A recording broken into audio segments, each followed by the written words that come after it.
ঝিনাইদহের মহেশপুর উপজেলার ৮ নম্বর বাঁশবেড়া ইউনিয়নের ভাসুনপোতা গ্রামের বজ্রপাতে নুরুল ইসলাম নামের এক ব্যক্তির মৃত্যু হয়েছে।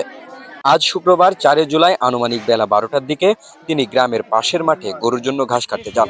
এ সময় হঠাৎ বজ্রপাতে তার মৃত্যু ঘটে। নিহত নুরুল ইসলাম ছিলেন একজন কৃষক। তার মৃত্যুতে পরিবারে নেমে এসেছে শোকের ছায়া। পাশাপাশি পুরো গ্রাম জুড়ে বইছে শোকের মাতম। বাস পড়ে মারা গেছে, ঠিক আছে। বৃষ্টির আগে বজ্রপাত হচ্ছে, বজ্রপাতে মানুষ মারা গেছে।